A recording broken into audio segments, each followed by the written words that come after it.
आखिर में दुर्योधन जो है या कर्ण जो है, दोनों जो हैं एक किस्म से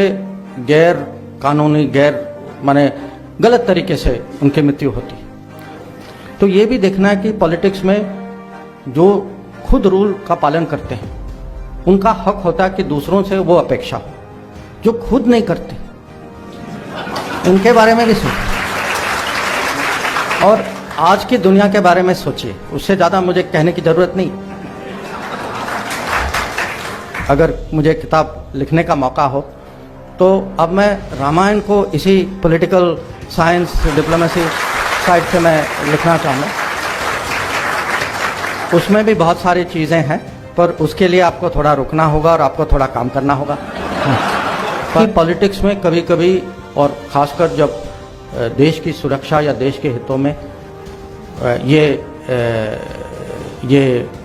ऐसे सिचुएशंस आते हैं जो बहुत माने ये कठोर निर्णय होते हैं कभी कभी। और जो इसमें एक सब्जेक्ट और है रूल्स का पालन, कानून का पालन कब करना चाहिए। और कभी कभी जो लोग खुद नहीं करते, जैसे अब आखिर में दुर्योधन जो है या कर्ण जो है, दोनों जो हैं एक किस्म से गैर कानूनी माने गलत तरीके से उनकी मृत्यु होती है। और दोनों जाते जाते उनकी शिकायत है कि आपने जो है रूल्स तोड़ा, कि आपने मारा कि जब मेरे हथियार नहीं हैं और मैं जो है जो अपने जो चैरियट का जो है मैं उसको उठा रहा हूँ। दुर्योधन का है कि आपने मुझे वेस्ट लाइन के नीचे मारा। नहीं, और जो कह रहे हैं वो ठीक है, पर जो उनकी अगर व्यवहार देखें तो ये भी देखना है कि पॉलिटिक्स में जो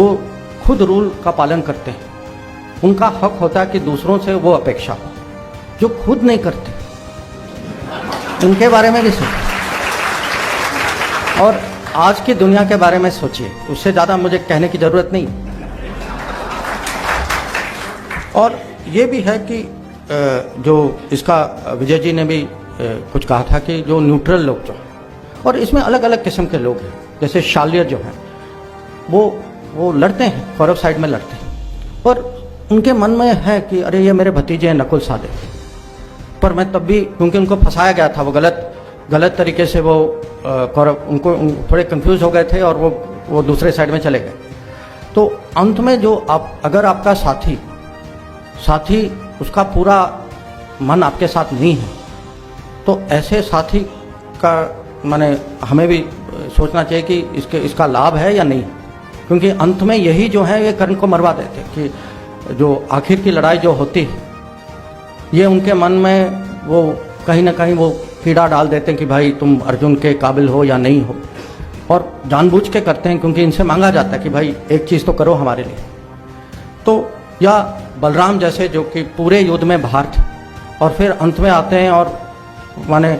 सबको ज्ञान देते हैं, और उस ज्ञान का कुछ फ़ायदा तो होता नहीं है क्योंकि जो होना था वो हो चुका होता। या रुक्मी हैं जो अपने आप को दोनों पहले यहाँ जाते हैं फिर वहाँ से रिजेक्ट होकर दूसरी तरफ जाते हैं, और दोनों सोचते हैं कि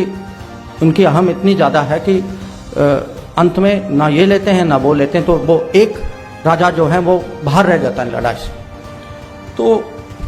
जैसे मैंने कहा महाभारत से बहुत कुछ सीखने को है। ये भी है कि कभी कभी कोई ऐसा प्लेयर होता है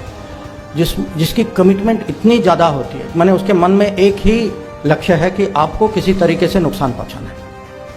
और महाभारत में ये शोषण होते हैं जो अर्जुन के पीछे पड़ जाते हैं, और क्योंकि उन्होंने अर्जुन को चुनौती दी, उस दिन अर्जुन को वहाँ जाना होता है, और इसीलिए अभिमन्यु की मृत्यु होती है कि कौरव का प्लान ये है कि अभिमन्यु को शोषण के चैलेंज से डाइवर्ट कर दो और फिर युधिष्ठिर को गिरफ्तार करने की कोशिश करो, और युधिष्ठिर को बचाने के लिए अभिमन्यु जाते हैं। तो आप देखिए कि कितना नुकसान शोषण ने अर्जुन को पहुंचाया, और उनकी पुरानी दुश्मनी थी। तो कभी कभी छोटे प्लेयर भी होते हैं, अगर उनकी एक ही एजेंडा ये है कि जो मुझे होगा परवाह नहीं, पर आपको मुझे नुकसान पहुंचाना, ऐसे भी प्लेयर होते हैं। ये भी आप सोच लीजिए।